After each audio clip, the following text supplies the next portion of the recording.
शेतकरी आणि मकर नानाच हमी भाव नसल्यामुळे मूळ समस्या आहे शेतकऱ्याची. भरड धान्य नव्हतं का, हे मिलेट्स वगैरे नव्हते का, त्याने सगळं जगणं सुद्धा माणसाचं हित कळवलंय. तरुण पिढीला याची जाणीव होणं, तर हे सगळं पोहोचणं, तर शेतकरी बांधवांनाही त्याचा फायदा होईल.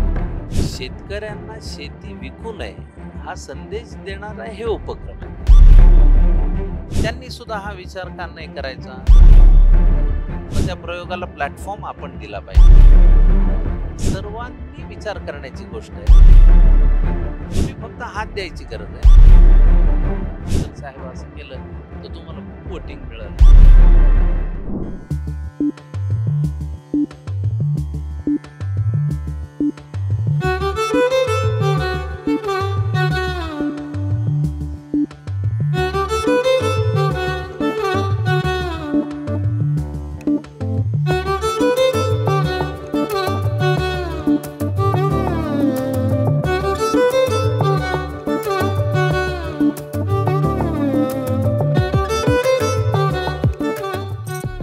नमस्कार, मी Deepak Darade. For the people news मध्ये आपलं सर्वांचं स्वागत आहे. मंडळी, बारामती इथं जे कृषी प्रदर्शन सुरू आहे त्यासाठी खास पाहुणे आलेले आहेत.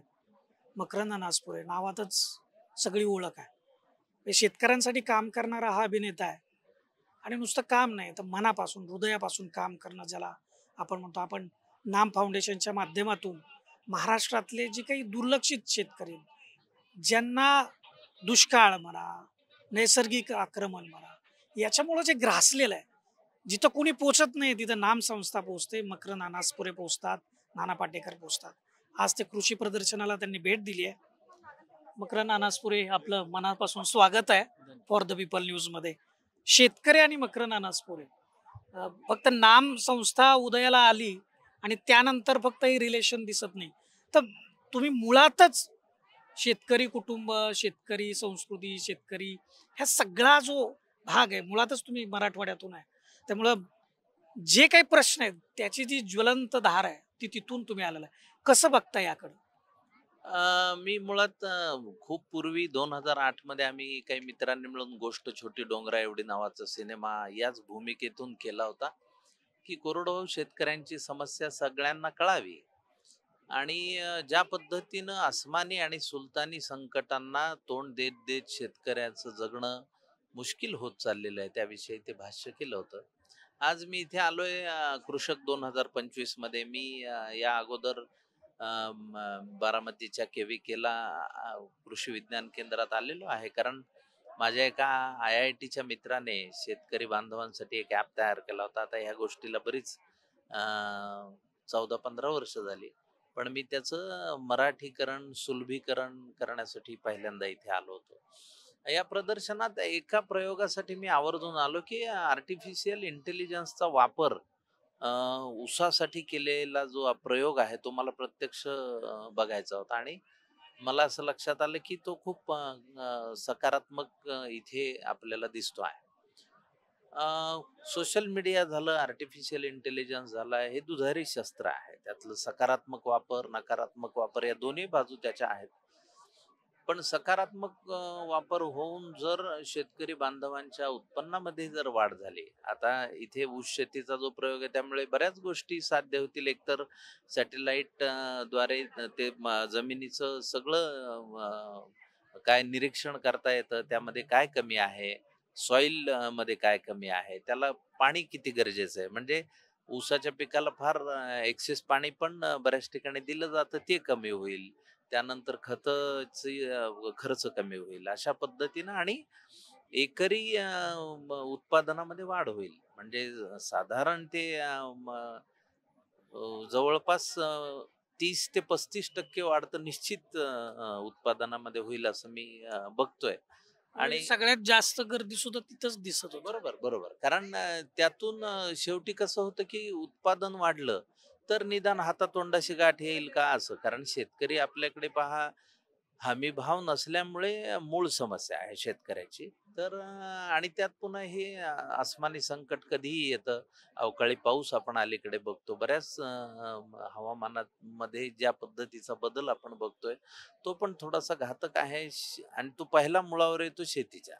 तर त्यामुळे त्याच्याकडे बारकाईने बघणं आणि त्यातून सकारात्मक प्रयोग करणं. आता जर सामूहिक पद्धतीनं हा प्रयोग राबवला गेला सातत्याने, तर मला असं वाटतं की शेतकरी बांधव एक तर एकत्र येतील आणि लागत खर्च त्यांचा कमी होऊ शकेल असं चिन्ह आहे. तर त्यातून हा एक्सपेरिमेंट आता ऊसापुरता आहे, तर तो इतरही पिकांसाठी करता येऊ शकतो का? अशा पद्धतीनं आणि नवीन जी पिढी आहे अत्याधुनिक तंत्रज्ञान शिकणारे, त्यांनी ह्या गोष्टीकडे बारकाईनं पाहणंही गरजेचं आहे. बरं त्यातून रोजगार निर्मिती पण दिसतेच आहे, कारण ते ड्रोनची फवारणी आहे. त्या ड्रोन चालवण्याचं प्रशिक्षण असणं किंवा ती फवारणी करणं त्यातूनही बऱ्याच तरुणांना एक चांगला हाताशी रोजगारही मिळू शकतो. म्हणजे 300 ते 500 रुपये एकरी फवारणी आहे आणि त्यामुळे ती तशी शेतकरी बांधवालाही परवडणारी आहे. तर म्हणजे मी त्यानुसार एक निरीक्षण जे मला दिसलं, की तुम्ही जसा उल्लेख केला की नवीन पिढी, तर मी आता अनेक लोकांशी बोलत आलो होतो, तर काही डॉक्टर झालेली मुलं आहेत, काही MBA झालेले आहेत, BSc ॲग्री झालेले आहेत, ग्रॅज्युएशन झालेली मुलं आहेत, की जी मला या प्रदर्शनामध्ये दिसली. मी त्यांना विचारलं, की तुम्ही का आलात किंवा कशासाठी आलात, काय काय? तर ते म्हटले, आमच्याकडं 20 एकर शेती आहे, 10 एकर शेती आहे, पण पाऊस कमी आहे. तर आम्हाला इथं ड्रॅगन फ्रूटच्या संदर्भात काही, भरडधान्याच्या संदर्भात काही. तुम्ही कसं बघता? कारण आता तुम्ही बरंचसं काम करता या क्षेत्रामध्ये. हे नवीन पिढी, जी शिकलेली पिढी आहे, ती कुठंतरी जुळली जाते पुन्हा शेतीला. त्याच्याकडे कसं हे बघता? पहा ही महत्वाची गोष्ट आहे, कारण शेवटी काय असतं आपलं अंतर्मन एक असतं जे आपल्याला सातत्याने सावध करत राहत असतं गोष्टींबद्दल. अलीकडच्या काळात आपण बघतो की केमिकलच्या अतिवापरामुळे जे भाजीपाला आहे तो खाल्ल्यावर कॅन्सर पेशंट वाढू लागले. बरं आपल्याकडे हे भरड धान्य नव्हतं का? हे मिलेट्स वगैरे नव्हते का आधी? तर ते आधीपासूनच आहेत. आणि त्या त्या काळामधल्या म्हणजे आज्या-पणज्यांनी ते खाल्लेलं आहे आणि खाऊ घातलेलं आहे हो, ना म्हणजे पुढच्या पिढ्या. मराठवाड्यातली ज्वारी तुम्ही अगदी सगळ्यात सकस समजली जाते. पण ह्या 3 दशकांमध्ये जे ग्लोबलायझेशनचा पांढरा हत्ती जो ज्या वेगवान पद्धतीनं आला, त्याने सगळं जगणं सुद्धा माणसाचं हिंदकळवलंय. तर त्यामध्ये काय झालंय, की जंक फूडला जास्त प्राधान्य मिळू लागलं. आपण येता-जाता पाहतो फास्ट फूड रेस्टॉरंटच्या आपल्याला जास्त चेन दिसतात आणि आपलं देशी अन्न कमी दिसतंय. पण तरुण पिढीला याची जाणीव होणं ही तशी त्यांच्या अंतर्मनातली गोष्ट आहे. म्हणजे हळू काय होतं, की काही जण सावध सुरतीनं जे राहत असतात समाजामध्ये, त्यांना ते पटकन त्या धोक्याच्या जाणीवा होतात हम्म. आणि मग त्यातून ते बदल घडवता येतील का? आता आपण बुलढाणा जिल्ह्यातलं शेगावचं प्रकरण बघितलं, एकदमच केस चालले आणि तर हे घातक आहे. त्याशिवाय जैविक जे अस्त्र आहेत पूर्वीच्या काळी विकसित देशांनी ज्या पद्धतीने जैविक अस्त्रांकडे बघितलं, डेव्हलप केले, त्यांचं हे केलं. आता अलीकडे आपण ते बघतो आहे, कोविड सारखा विषाणू कुठून आला, काय आला, त्याच्याविषयी जरी भाष्य नसलं तरी आपणा सर्वांना आतून ते माहिती आहे नेमकं कुठं त्याचं जन्मस्थान आहे, कुठून आलाय याविषयी जगभराला कल्पना आहे. पण त्यातून प्राणहानी झाली ना, त्यातून इम्युनिटी कमी झाली लोकांची. त्या काळात एक्सेस अँटिबायोटिक्स शरीरात घेतले गेले, त्याचे दुष्परिणाम दिसू लागले. म्हणून ही तरुण पिढी जर सावध झाली आणि त्यातून काही तरुणांनी आपलं मला ते व्हॅल्यू ॲडिशनचं पण खूप आवडलेलं आहे, की त्या मिलेट्सचे खूप चांगले पदार्थ मी पाहिले. मी चवही घेतली. बर्गर म्हणजे वगैरे सुद्धा. भगरीचे बिस्किट सुद्धा मला आवडले. म्हणजे तरुण पिढीला जो मेनू आवडतो, त्यात हे आपलं ह्या धान्याच्या स्वरूपात ते बनवणं, ही चतुराई करून आपल्याला आपल्या पिढ्यांना ते देणं गरजेचं आहे. मुळात ते खूप महागडं नाहीये. ते परवडणारं आहे. आणि मी किती वाणं बघितली म्हणजे पंढरपूरचा एक ग्रुप आहे. देशी वाणं त्यांनी किती चांगल्या पद्धतीने म्हणजे टोमॅटोच्याच 30 जाती बघितल्या हो. मी आणि मी चवही बघितली. म्हटलं किती उत्कृष्ट आहे हे. तर हे सगळं पोहोचणं आणि मुळात सामूहिक शेतीकडे कल वाढणं ही मला महत्वाची गरज वाटते आणि आता अशा निमित्ताने हे भाष्यही करता येतं. सामूहिक शेतीचे जर प्रयोग सुरू झाले जास्त प्रमाणामध्ये, तर शेतकरी बांधवांनाही त्याचा फायदा होईल. त्यांचं एकलपणाची भावना निघून जाईल. त्यांच्यातलं डिप्रेशन निघून जाऊ शकतं, की आपल्या दुःखामध्ये मुळात 10 जणांनी मिळून शेती केली तर जे काही सुख दुःख आहे 10 जणात वाटलं जातं ते कमी होईल. तसंच तुम्ही साधं बघितलं तर समजा ट्रॅक्टर घेतला 10 जणांनी मिळून घेतला तर ते 5 लाख रुपये 10 जणात डिवाइड होतील ना, 50,000-50,000च रुपये लागतील. तर खर्च कमी होत जाईल ना, आणि तो खर्च कमी होणं ही गरजेची गोष्ट आहे जोपर्यंत हमीभाव चांगला मिळत नाही तोपर्यंत. नाहीतर मग काय होतं की टोमॅटोचा क्रेट मार्केट यार्डात स्वस्तात शेतकऱ्याला द्यावा लागतो. पण माझ्यापर्यंत जेव्हा टोमॅटो येतो, मी शहरात राहतो, केव्हाही घेतला तरी तो 40 रुपये पावच्या खाली नाहीच येत. मग मी विचार करतो ना की हे जो निर्माता आहे ह्याला किती पैसे मिळत असतील. तर ही जाणीव आपल्याला दुःखद आहे आणि ही सर्वांनीच करावी. कारण आपण या ना त्या पद्धतीनं शेतीशी संबंधित आहोत. म्हणजे आपण जरी शहरात राहतो म्हणजे काही आपण हवेत राहत नाही ना. आपल्याला येता जाता खायला शेतं हेच दिसतात. लागतं. हो, आणि येता जाता शेतं दिसतात. आता सिमेंट कॉन्क्रीटची जंगल शहरांमध्ये महानगरांमध्ये उभं राहिली त्याचेही वेगळे आपल्याला अडचणींचा सामना करावा लागतो. ते आपण बघतो. धुळीचं प्रमाण वाढत चाललेलं असेल, सिमेंटचं प्रमाण वाढत चाललंय, त्यामुळे श्वासाचे रोग ते होतात. शहरातले लोक सेकंड होम म्हणून पुन्हा एकदा गावाकडे निघाले. हो, म्हणूनच बॅक टू स्क्वेअर वन असं तो प्रवास असणारच आहे. फक्त शेतकऱ्यांना शेती विकू नये हा संदेश देणारा हे उपक्रम आहे.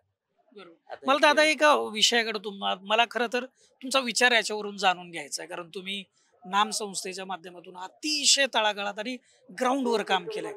पहिल्यांदाच मी तुम्हाला भेटतोय, पहिल्यांदा म्हणजे प्रत्यक्ष, आणि मला तो प्रश्न विचारावा असं वाटतोय की आपण मगाशी त्याचा उल्लेख केला की त्याला म्हणजे हमी भाव मिळत नाही शेतकऱ्यांना. पण आता नैसर्गिक जो भाजीपाला आहे, जो पिकवला जातो, त्याला प्रचंड डिमांड आहे. आपण सेलिब्रिटी व्यक्तिमत्व आहात. नाम संस्थेच्या माध्यमातून नाना पाटेकर आपल्या सोबत आहेत. नानासारखं मोठं व्यक्तिमत्व आहे. तुम्हीही मोठं व्यक्तिमत्व, आणि ती एक मोठी चेन आहे खरं तुमच्या सोबत. तर असा काही प्रयोग विचारात आहे का तुमच्या? कारण मला माहित नाही.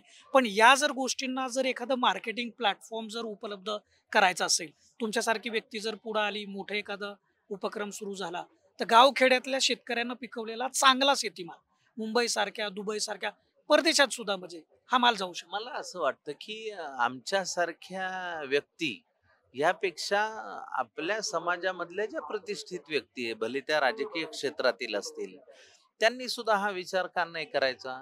शेवटी ते जनतेचे सेवक आहेत. तर एखाद्या राजकारण्याला असंही वाटलं पाहिजे की ह्याच्यासाठी आपण मार्केट सातत्याने उपलब्ध करून दिलं पाहिजे. आता आम्ही सामाजिक कार्य करतो आहोत. लोकांनी लोकांसाठी चालवलेली माणुसकीची चळवळ चालवतो आहोत. आदरणीय नाना पाटेकरांच्या मार्गदर्शनाखाली 10 वर्ष आम्ही सातत्याने काम करतो आहोत. पण मला असं वाटतं की आता समजा एखाद्या गावची एखादी जागा आहे, तर ती त्या नोकरशाहीला माहीत असते, ती राज्यकर्त्यांना माहीत असते.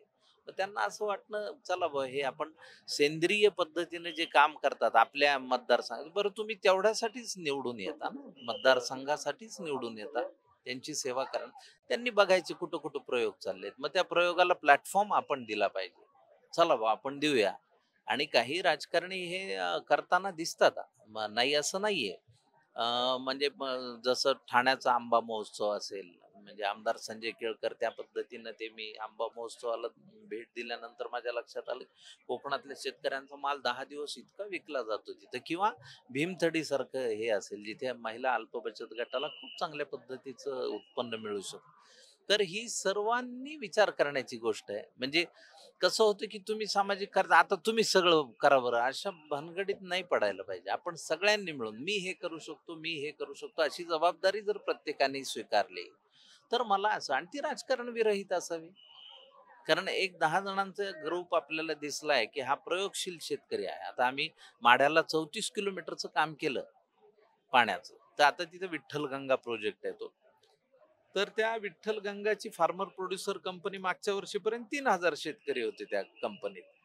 आता त्यांच्याकडे 4,000 शेतकरी आहेत. यावर्षी त्यांचे 750 कंटेनर एक्सपोर्ट होते. त्यांचं उत्पन्न वाढलं ना, ते आनंदी झाले. त्यांना कळलं तुम्ही फक्त हात द्यायची गरज आहे ना, तुम्ही मार्गदर्शन करायची गरज आहे. इथे मार्गदर्शन आहे की नाही तुम्ही जर जागोजागी बघितलं, आता त्या आर्टिफिशियल इंटेलिजन्स बारकाईनं समजून घ्यायचं असेल तर तो माणूस जाईल ना तिथे. दुसरं तुम्ही पाहिलं 10x10च्या जागेत तुम्ही जोडधंदाही करू शकता. म्हणजे त्यामध्ये काय केलंय की वरचा जो फ्लोअर केलाय तो शेळ्यांसाठी आहे, मधला फ्लोअर आहे कोंबड्यांसाठी, खाली तळ केलंय त्यामध्ये मासे आहेत, वरचं जे विष्ठा आहे तिकडे त्यामध्ये मासे पण जगतात. तर त्यामुळे काय आहे की त्याला जोडधंदा मिळेल ना. म्हणजे शेतकऱ्याकडे विकायसाठी 12 महिने जर त्याला गेला बाजार एक 5-6 गोष्टी असतील तर त्याचं वर्ष नाही. त्याला 2च जर गोष्टी असतील तर त्याला अवघड जातं. मग त्याला आपण 10-12 गोष्टी देऊ शकतो का, तिथपर्यंत नेऊ शकतो का?